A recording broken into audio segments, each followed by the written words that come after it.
अस्सलामु अलैकुम वरहमतुल्लाहि वबरकातुहू नहमदुहू व नुसल्ली अला रसूलिहिल करीम अम्मा बाद। उम्मीद करते हैं कि आप तमाम सिस्टर्स खैर आफियत से होंगी और ईमान की बेहतरीन हालत में होंगी।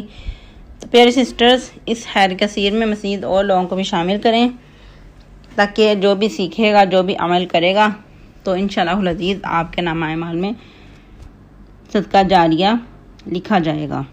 यहाँ तक कि जब हम अपनी कब्रों में होंगे तो जिसने ये चिराग रोशन किया होगा तो इंशाअल्लाह अज़ीज़ उसके नामा माल में वो जो हैर कसीर वो लिखी जाएगी।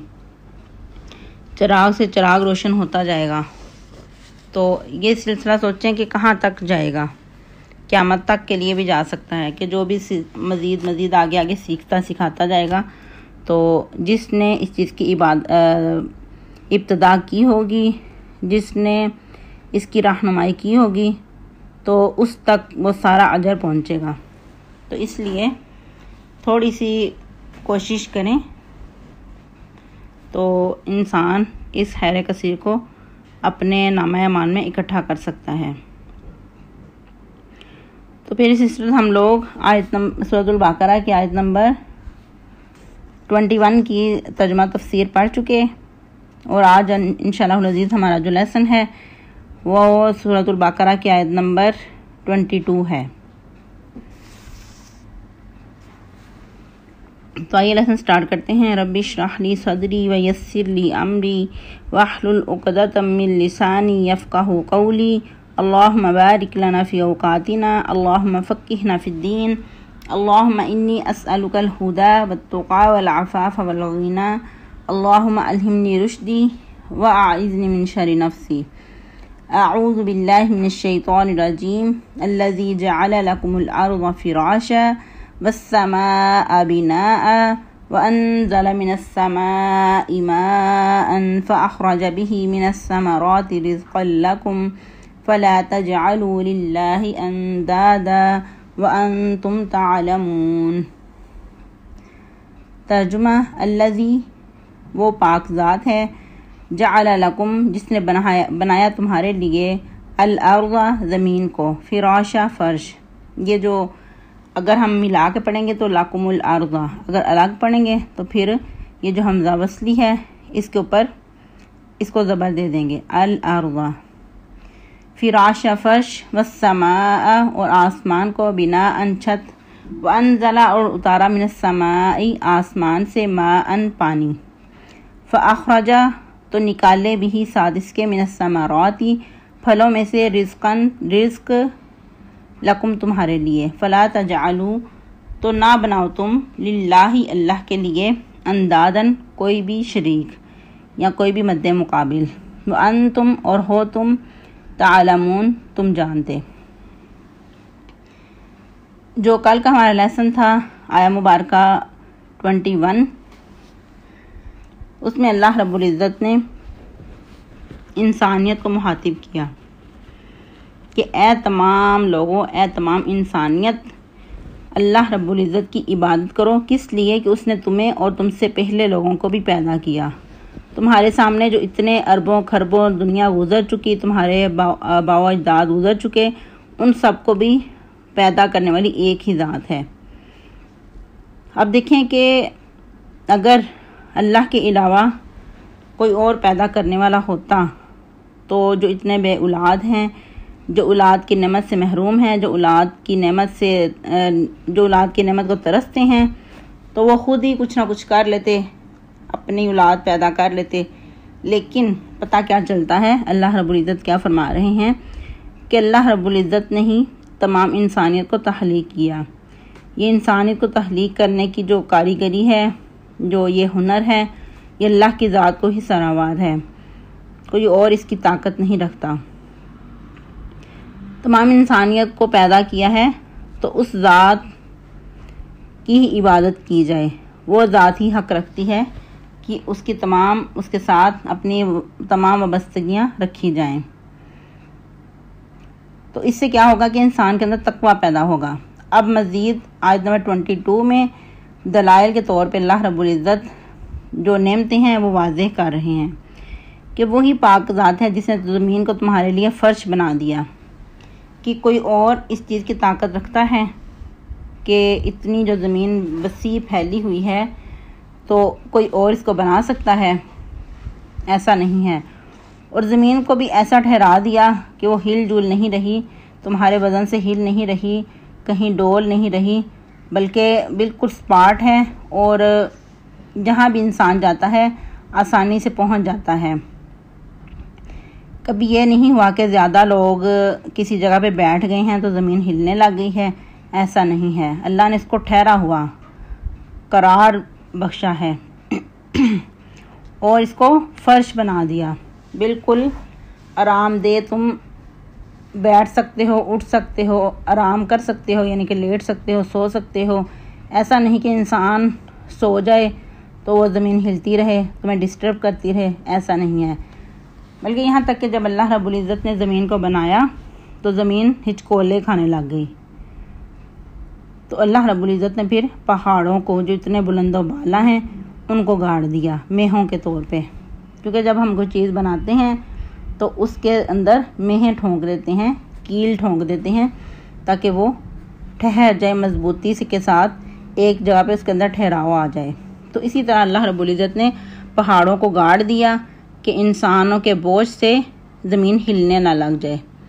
थोड़ा सा सोचें कि जब ज़ल्ज़ला आता है, ज़मीन एक दफ़ा हिल जाती है, वो ऊपर नीचे नहीं होती, सिर्फ उसमें थोड़ा सा लर्ज़ा तारी होता है, तो हमारा उस वक़्त क्या हाल होता है। तो अगर ऐसे ही ज़मीन हिलती रहती तो हम ना तो कोई काम सही तरीके से कर पाते, ना आराम कर सकते, ना कोई और बामकसद काम कर सकते। हर वक़्त एक अजीब ही हमारे अंदर हलचल मची रहती। तो अल्लाह ने ज़मीन को ठहरा हुआ बनाया है हमारे आराम के लिए, हमारे सुकून के लिए। उसके बाद देखें वस्समा बिना, और आसमान को छत बनाया। बहुत ही खूबसूरत छत है, इतना प्यारा उसका रंग है ब्लू, स्काई ब्लू, कि इंसान की आंखों को सुकून अता करता है। इंसान बहुत ज़्यादा परेशान हो, किसी का सताया हुआ हो, तो खुले आसमान तले आसमान की तरफ निगाह उठाकर जब रब ताला से दुआ करता है तो वाकई ऐसा लगता है कि अल्लाह रब्बुल इज़्ज़त के साथ एक लिंक बन गया है। और उस वक़्त आँखों को जो सुकून मिलता है आसमान के रंग से, या उसके अलावा वैसे इंसान आसमान को देखता है तो कितना वसी, कितना फैला हुआ वो नज़र आता है। इंसान की आँखों को सुकून मिलता है, इंसान की रूह तक को सुकून मिलता है। तो अल्लाह रब्बुल इज़्ज़त ने ज़मीन को भी ठहरा हुआ बनाया हमारे लिए, हमारे सुकून आराम के लिए, और आसमान को भी बहुत ही ज़्यादा खूबसूरत बनाया। कभी किसी ने ये नहीं देखा कि आसमान बोसीदा हो गया है, इसके रंग में तब्दीली आ गई है, इसका रंग ख़राब हो गया है, पुराना हो गया है, ऐसा नहीं। जब से अल्लाह रब्बुल इज़्ज़त ने आसमान को बनाया तब से लेकर अब तक, और अब से लेकर क़यामत तक के लिए इसको ऐसा ही रहने देंगे। अगर इसके अंदर तब्दीली आ गई तो समझें कि क़यामत बर्पा हो जाएगी। जब क़यामत बर्पा होगी उस वक़्त इसको तहस नहस कर दिया जाएगा, कायनात का निज़ाम सारा दरम बरम हो जाएगा। उसके बाद देखें कि वह अनज़ला मिनस समाई, और फिर आसमान से तुम्हारे ऊपर, तुम्हारे लिए पानी नाजिल किया। माअन, पानी। देखें, पानी के अंदर ही इंसानियत की बका है, पानी के अंदर ही इंसानियत की ज़िंदगी है। थोड़ा सा सोचें कि इंसान के पास सब कुछ खाने को हो, सिर्फ पानी ना हो तो इंसान कुछ खा पी नहीं सकता। बल्कि यहाँ तक होता है कि फ़ौरन से पानी मिल जाए, कहीं नवाला हलक के अंदर अटक ना जाए। और जो खाने के आदाब हैं उनमें से एक ये भी है कि जब दस्तरखान लगाया जाए तो उस पर पानी रखा जाए।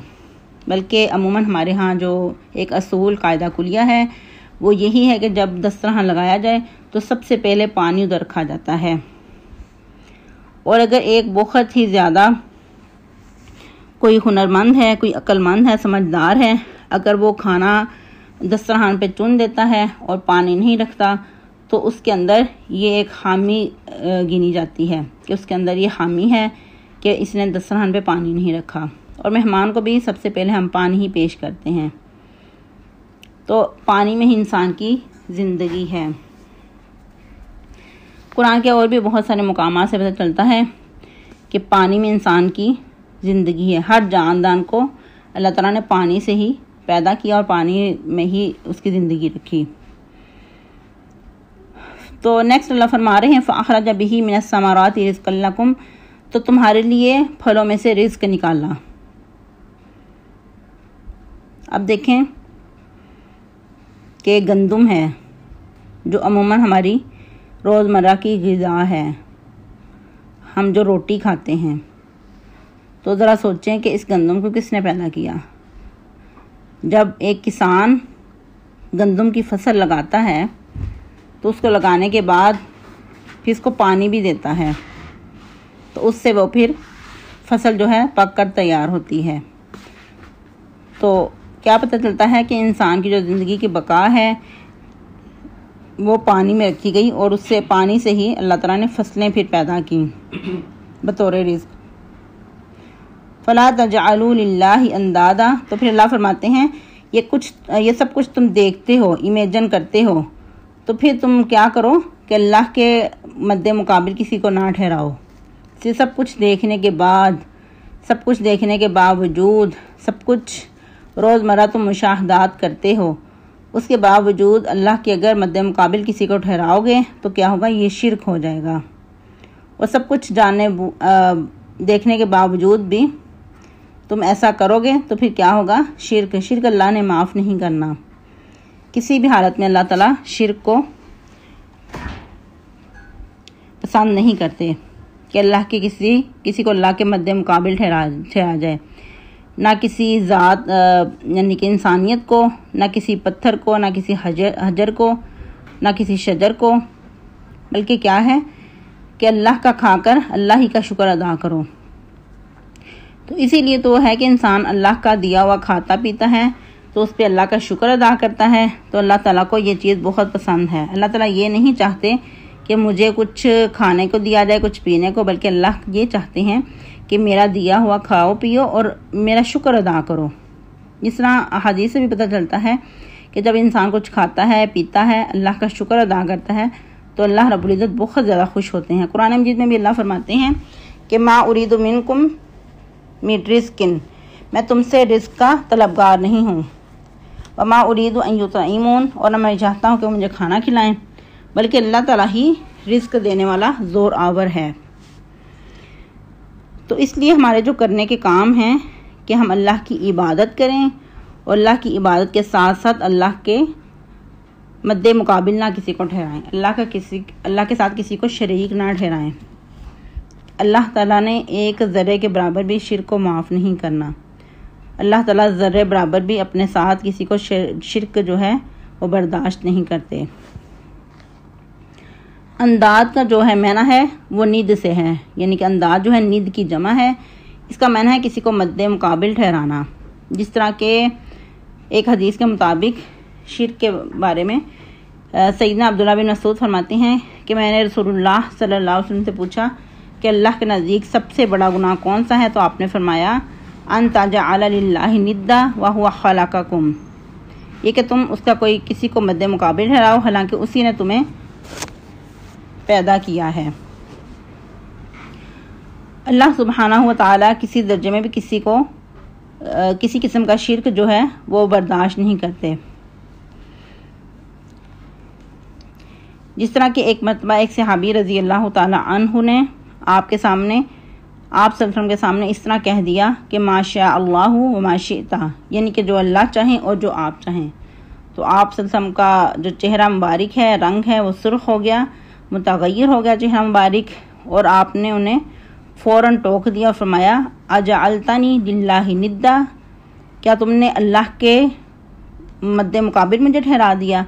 इस तरह कहो माशा अल्लाहु वहदा, के बल्कि वही जो एक अल्लाह चाहे। इस कायनात में हुक्म भी अल्लाह ही का है, उसी का हुक्म चलेगा, उसी की माइशत जो अल्लाह का हुक्म होगा उसी के मुताबिक सब कुछ कायनात का निज़ाम चलेगा। अगर इंसान कुछ अपनी तरफ से कुछ करेगा तो ये अल्लाह के हुक्म की नाफरमानी होगी।